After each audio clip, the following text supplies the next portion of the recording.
Aloha, everyone, and welcome to Lillian's Vegan World. I'm your host, Lillian Cumic, with the ThinkTech Hawaii team, coming to you live from gorgeous downtown Honolulu, Hawaii. And today's show is Eating Your Way to Health, Dietary Approaches to Prevent Disease. I am absolutely honored to welcome back my guest, Dr. Steven Lome from Monterey, California. Dr. Lome was with us on my last show talking about the vegan lifestyle and plant-based diet and the plant-based diet in regards to preventing health. Welcome, Dr. Lome. Welcome back to the show. Great to see you. Thank you very much. I appreciate the opportunity to come again and spread the good word. The pleasure is all mine. I am creating fans for you here on the island. So next time you come back in person, I'll have to get you to do an in-person talk somewhere. Thank you. I appreciate that. That would be great. Dr. Lome, you are a doctor of cardiovascular disease and lifestyle medicine with the Community Hospital of the Monterey Peninsula. Is that right? That is correct. Yep. And you also happen to be vegan on a plant-based diet. Yeah, I've been on a 100% plant-based diet now for approximately 6 years. Time flies. Wonderful. I feel like I haven't introduced you in a just way. So if I may just ask you to go over anything I left behind and introduce yourself briefly to the viewers. Sure, sure. Yeah. So I grew up in the Midwest and I attended Midwestern University for my medical training and then Loyola for internal medicine residency and fellowship. And it was about 4 years into practice where I became very much into the whole mindset of what we would call a lifestyle medicine approach to chronic disease. I was kind of getting sick of pushing pills on people, finding out people didn't like to take the pills, they had side effects. And even with all the right medications, I might still have heart attacks, strokes, and I wasn't good. I knew something was missing, but at the same time, I was gaining weight. I was over 100 pounds overweight, and my health was falling apart. So, watched Forks Over Knives on Netflix, changed my life for many different reasons, and the rest is history. So now I really try to center my whole practice around the lifestyle medicine approach to chronic disease, not just heart disease. Of course, I'm a cardiologist, but anything else, weight loss, diabetes, high blood pressure, and I've even helped people with autoimmune disorders and such. So any type of lifestyle medicine related disease.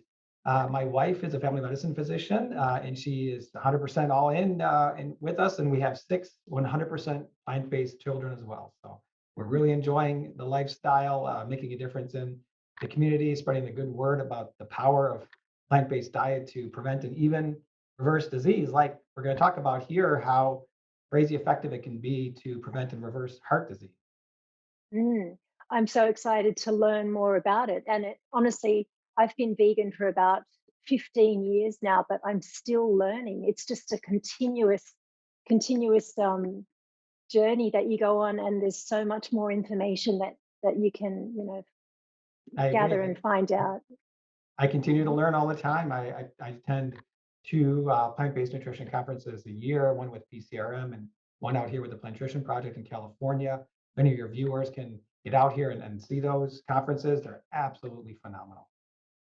Thank you so much for what you do. It's amazing. And, people are listening, people are starting to listen. And I'm sure in your field of work, working with patients who have actually seen firsthand what a plant-based diet can do in terms of treating and preventing illness, I think you're definitely onto something. So let's get at it, Dr. Lome. Let's head into your first slide that you've prepared for us. So basically, to prevent chronic disease or even reverse it, the way I like to talk about nutrition to my patients is generally telling people about the three food groups the way that we see them in lifestyle medicine. We see processed foods, we see animal based foods, and whole unprocessed plant based foods. Processed foods are sugar, refined flours, refined carbohydrates like white flour, white bread. The whiter the bread, the sooner you're dead, is what they always say, right? And white rice, white pasta. And then processed oils. Oils are highly processed. Now, olive oil might be less harmful oil. It's still highly processed and very calorie dense. So it needs to be minimized. And for reversal of heart disease, it needs to be completely eliminated. So that first category of food is the processed foods. And we really don't want any of those.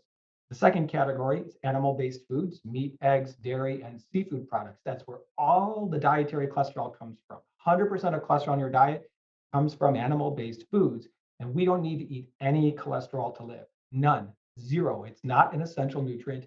Every single cell in your body can make its own cholesterol, so we don't need to consume any. So technically, in all the heart disease reversal diets, and according to the American College of Lifestyle Medicine, we really should not be consuming animal-based foods to a significant degree, and preferably, if we can, not at all. And so that leaves only one food group, and there really should be only one made food group, which is whole, unprocessed, plant-based foods.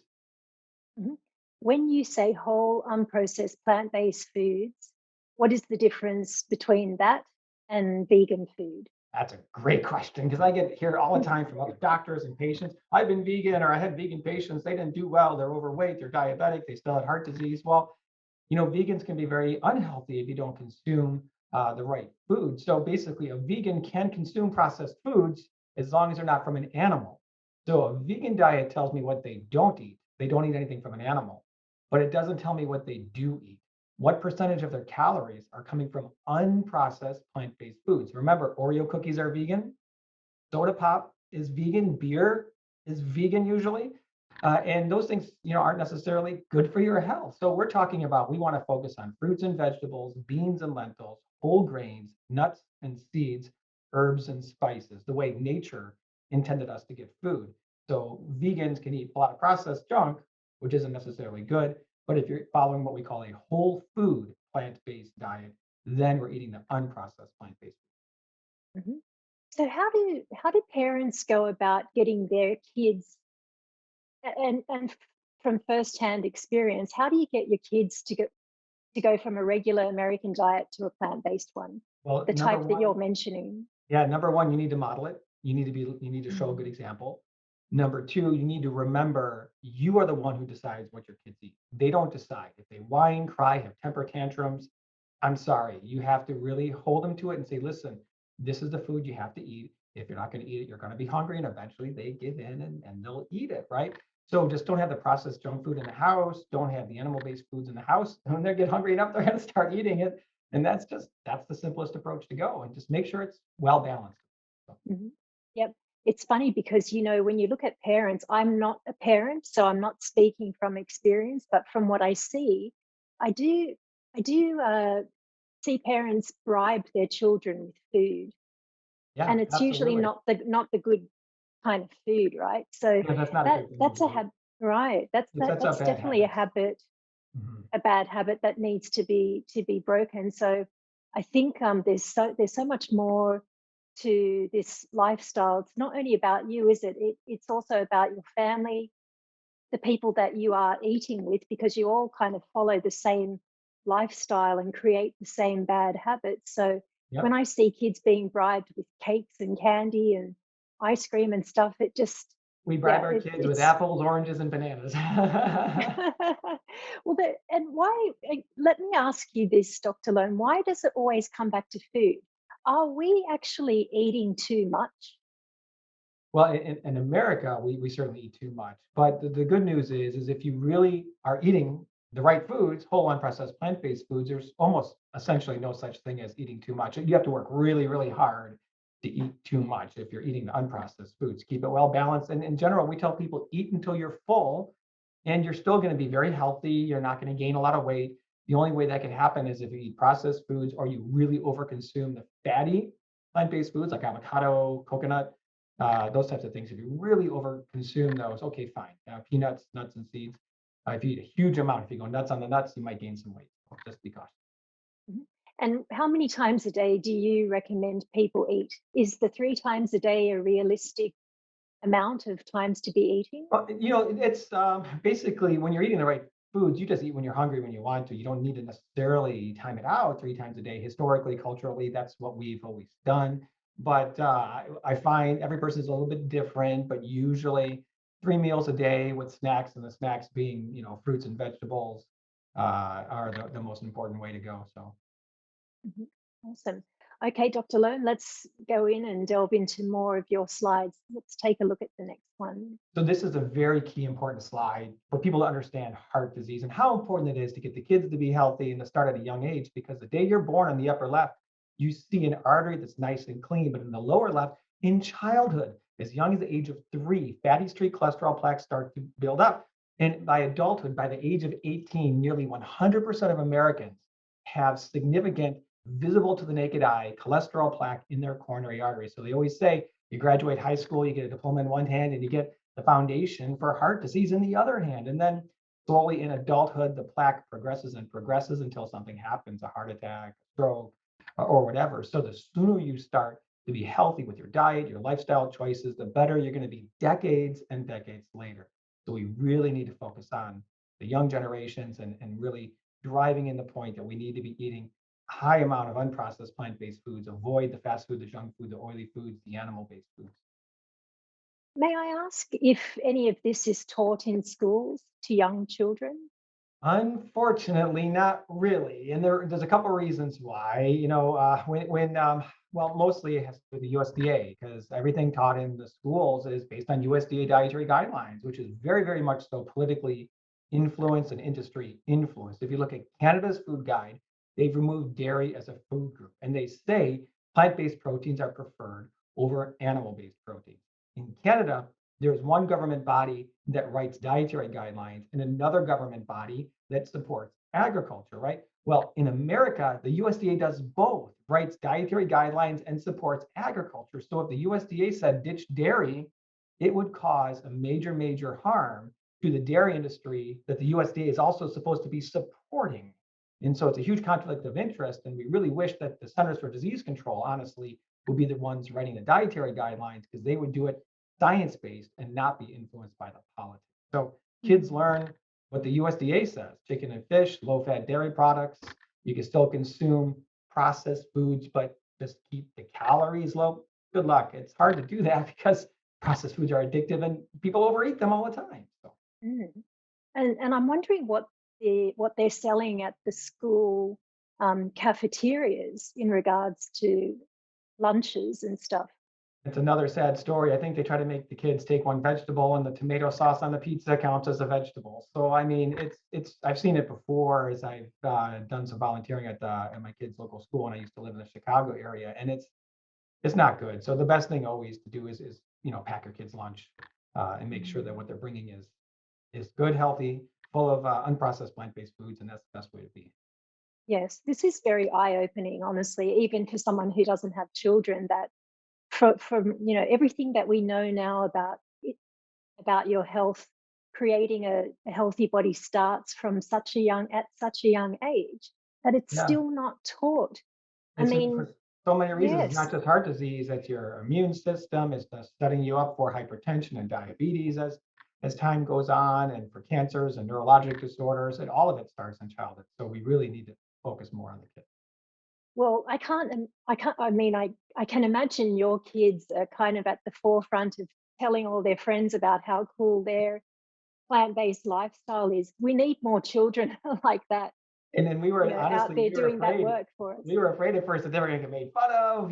In the middle school age, kids can be kind of cruel, but there's nobody has made fun of them. Everybody's been fine and great, and they've actually helped a couple of the other friends go plant-based vegan. So I've been very happy and excited that they've been doing that. Yeah, that is so awesome. That's incredible. Well, there's lots more shocking truths ahead. So do stay tuned. We are going to take a quick 1 minute break and be back after these short messages. Stay tuned.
Welcome back, everyone, to Lillian's Vegan World. I'm your host, Lillian Cumic, vegan chef and a new cookbook author. I just released my first cookbook last November in 2020.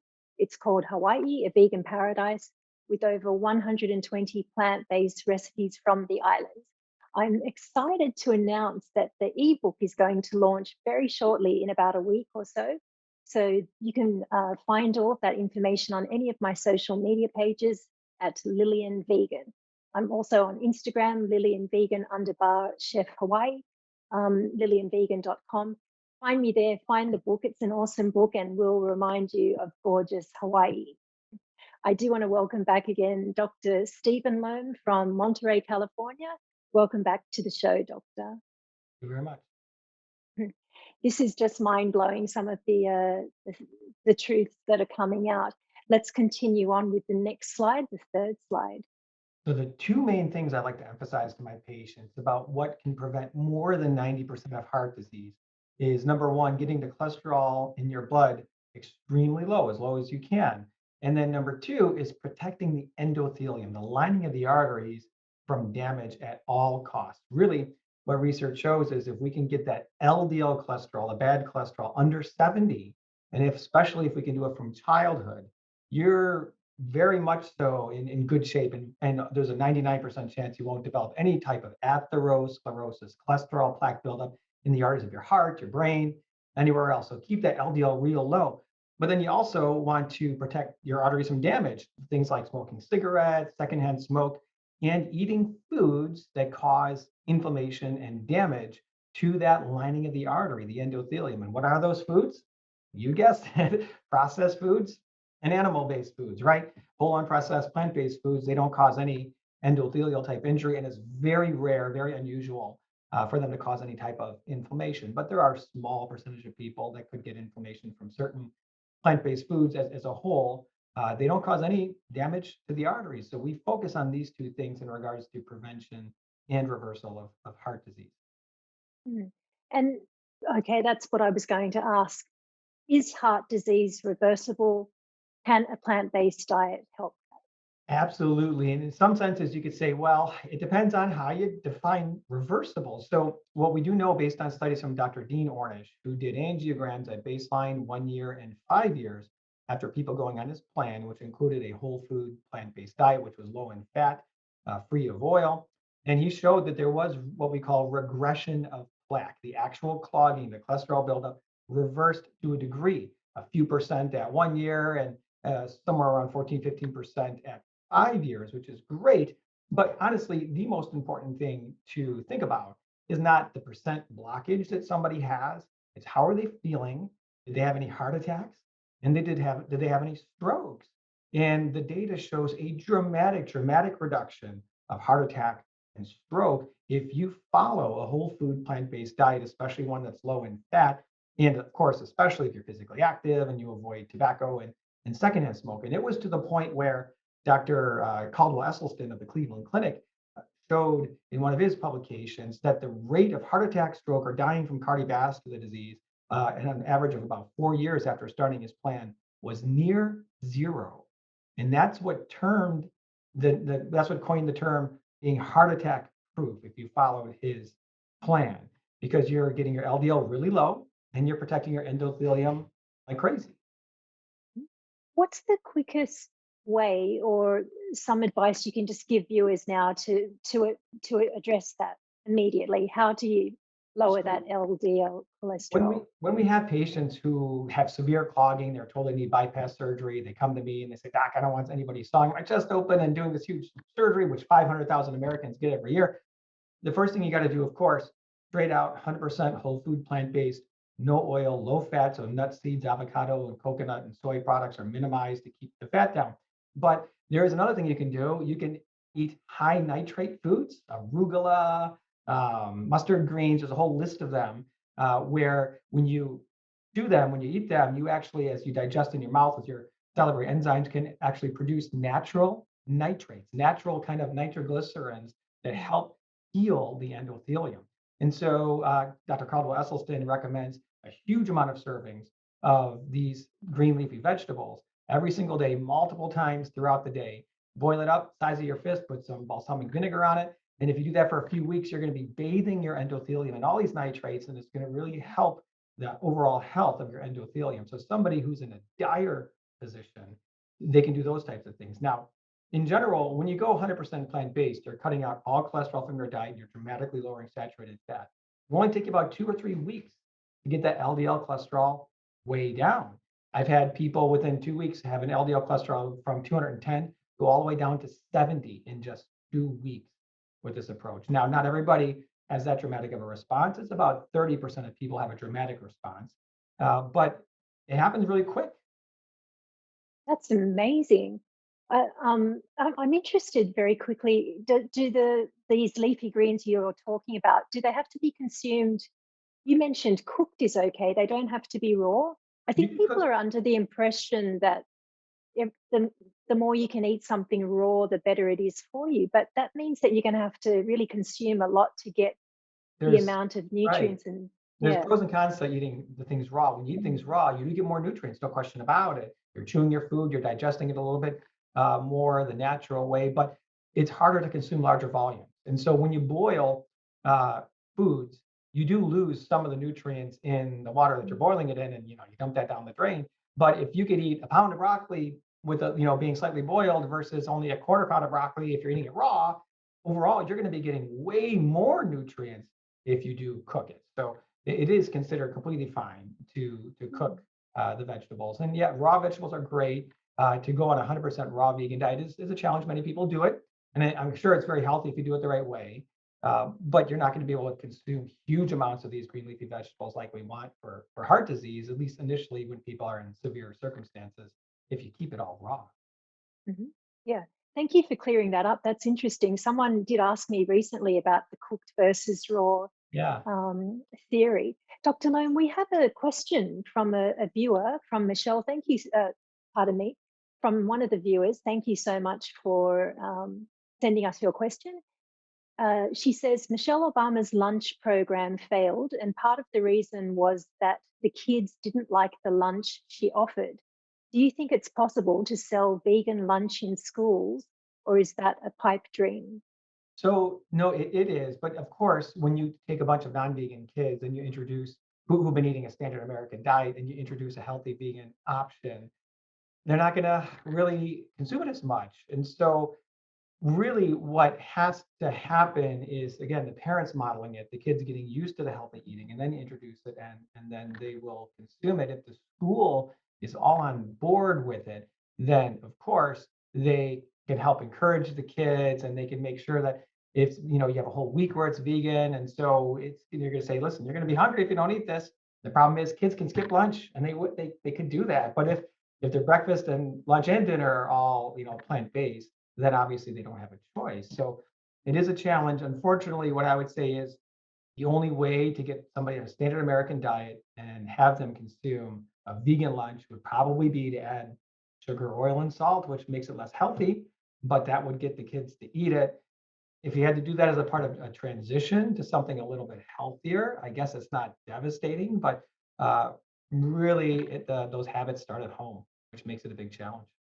This is the challenge, starting at home.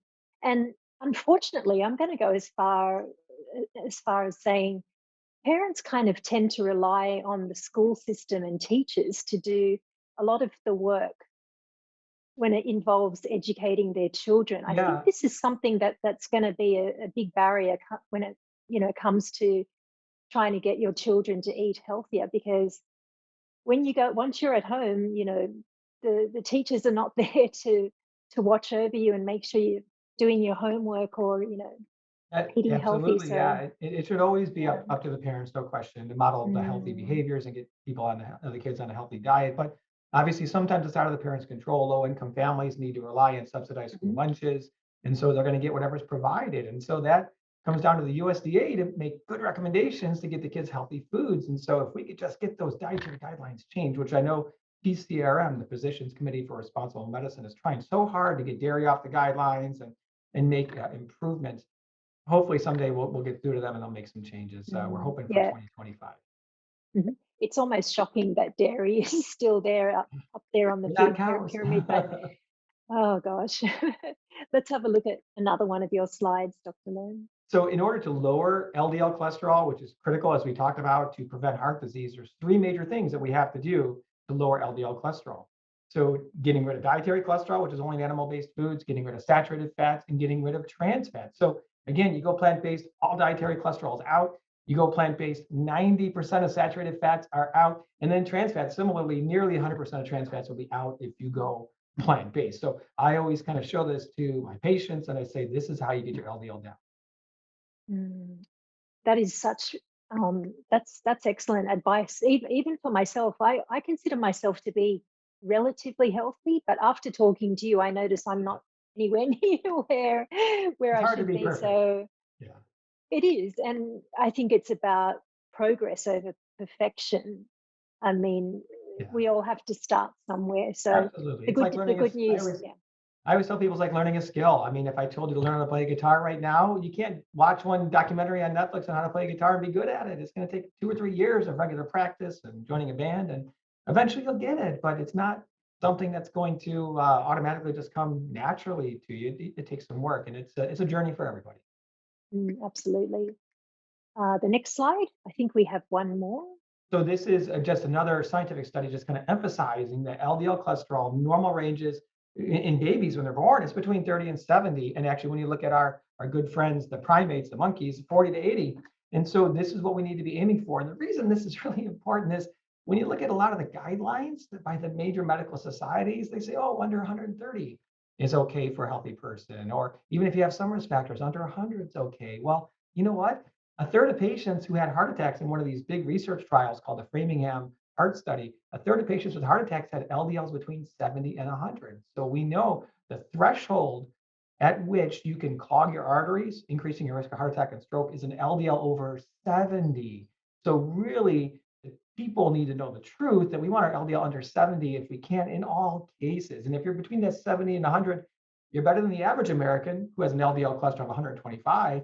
But even between 70 and 100, you still have the risk of laying down plaque and clogging your arteries. Everybody needs to know what their LDL cholesterol is. That is very, very interesting. So, Dr. Loam, we are coming to the end of the show. Please give a message to the viewers, just a roundup of what we can do right now to start treating our bodies with respect and Absolutely. getting Well, healthier. what I would just say, being a cardiologist, focusing on heart disease, it's just so important to think of the big picture that heart disease has been the number one killer in America for more than 100 years in a row, despite it being 98 to 99% preventable. People go on a healthy plant-based diet, stay active, and don't smoke. Said by Dr. Kim Williams, the past president of the American College of Cardiology, we have a cure for heart disease. We've chosen to ignore it, even though we know it works. And he had another great quote, which I love to share, and that is, there are two types of cardiologists: vegans and those who have not yet read the research. And that's because when you really get into this, there's no question. When you look at the science, there's no arguing it. The science really shows there's no need for animal products. They only cause harm. Essentially, at any level, it can cause inflammation, increase your cholesterol numbers. So there's technically no safe level of animal product in your diet. Some people could tolerate some and get lucky. That doesn't mean it's good for them. So it's just so important to get this message out to physicians, to people, because we could annihilate heart disease if we all come together. The science shows we can. Thank you so much, Dr. Loam, for putting it out there and sharing this very crucial information. I urge anyone who's watching this show to get support, join a Facebook group, check out Dr. Loam's Facebook page. You are on Facebook and you have also a YouTube channel. Yes, indeed. Is it under So just search Steven Steven Lome Lome? on YouTube. I have to put some new videos up there. It's been a while, but I put some really comprehensive ones on heart disease prevention and reversal. I hope you enjoy them. Thank you so much, Dr. Lome. It's such a pleasure having you. I'd like to extend an open invitation to have you back on anytime you feel the need to share more, awesome information with us. Thank Thank you you. so much, Thank and you very much. It's aloha. been an honor to be a part of your show. The pleasure's all mine. And to all the viewers, thank you so much for joining us at Lillian's Vegan World. I look forward to seeing you next time. Stay safe and aloha.